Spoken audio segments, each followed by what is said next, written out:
So, it's another early morning video on the interferometer setup. This time I've been doing measurements on a picomotor.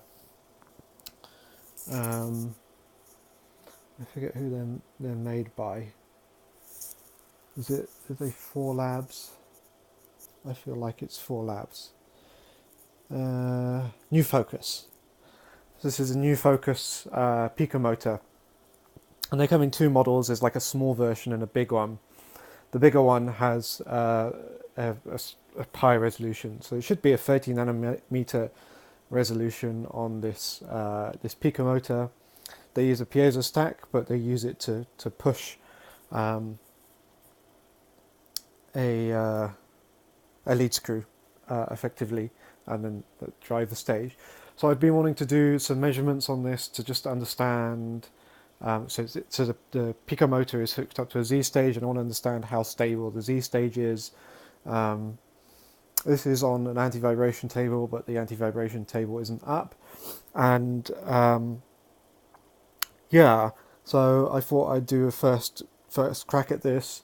I wasn't sure that it would work because I figured maybe I need a kinematic mount to be able to alter the tilt of the mirror, because the mirror is just sitting on the stage. But it seems that it aligns well enough. Obviously everything is just stacked up.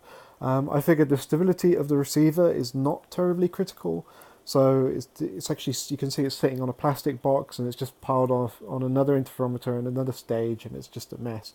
Same goes with the laser, it's just sitting on an aluminium kind of box.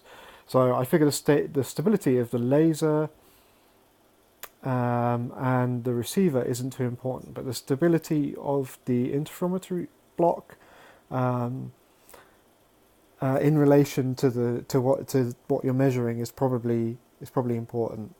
That's my basic theory, but I kind of wanted to just try this and see if it would work, and kind of gratifyingly it does kind of work. So this is the system with the picomotor off. There's no input there, so it's not moving. And then I just wanted to do some initial baseline stability measurements. So yeah, let's see if I can actually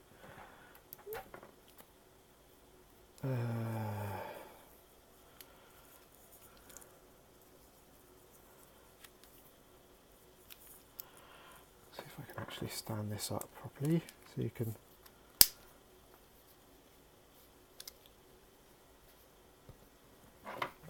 see the screen.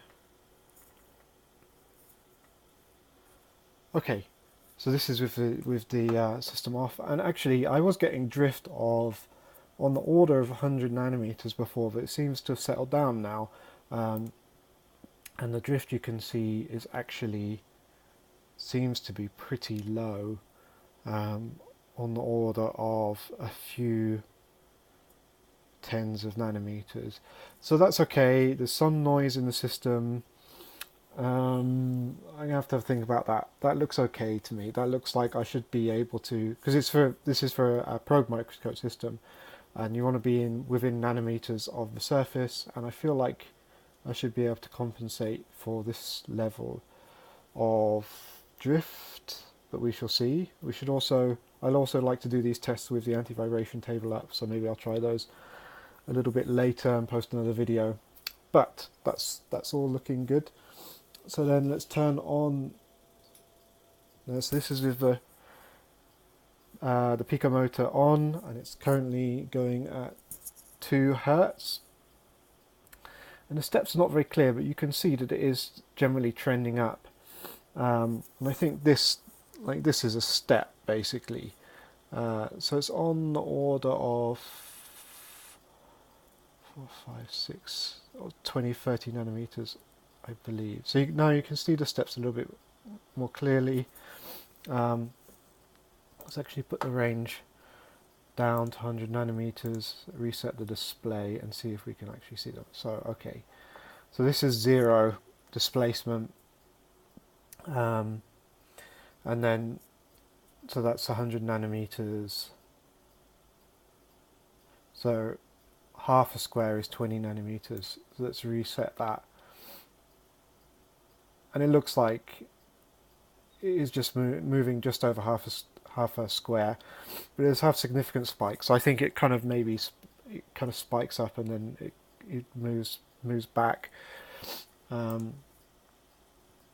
I would kind of assume that that is like each step is going to move up to like 50, almost 50 nanometers. Why is it going the other way? Okay, that's weird.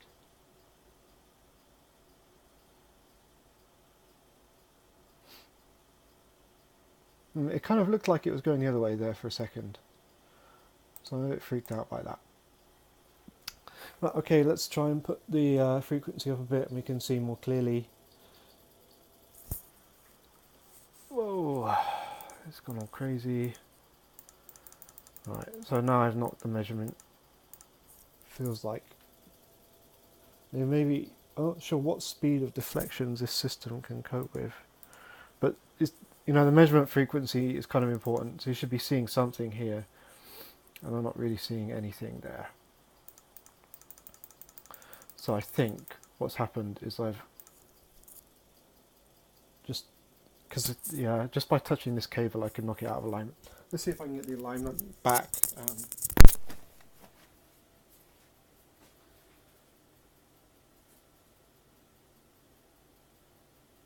Yeah, and I can see I've completely. The problem is the cable that connects to the computer is connected via, touches the laser, and the laser is very unstable. So you should see now the measurement frequency has reappeared.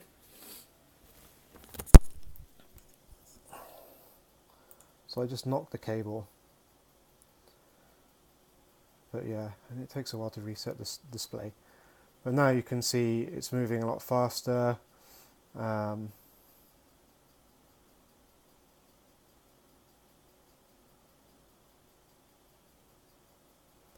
mean, that doesn't seem to be moving now, which is weird. Okay, so it seems to get stuck. Sometimes, I mean, I wonder if it just gets stuck sometimes. That's really interesting.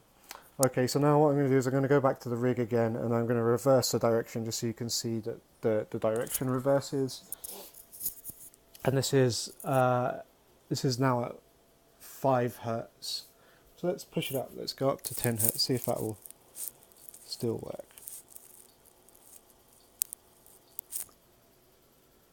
So there we are at 10 hertz.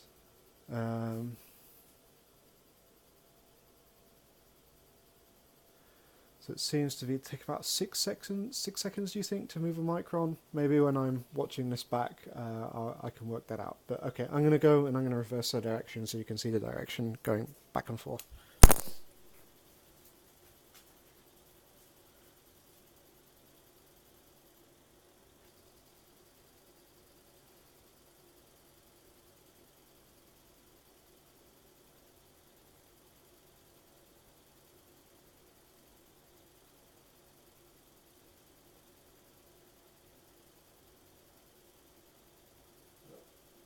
You saw it for a bit, but then the measurement path is gone now.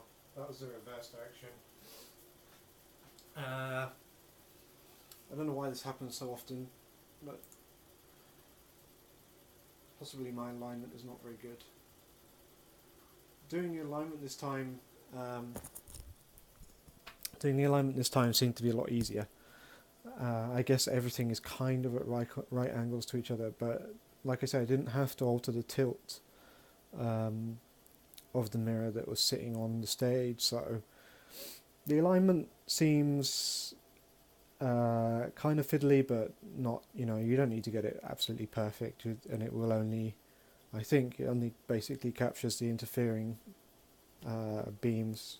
So yeah, so that all seems to be working. So next I'm going to just now try and stick the anti-vibration table on. and see what effect that has on stability, and I'll maybe post another video in a little bit.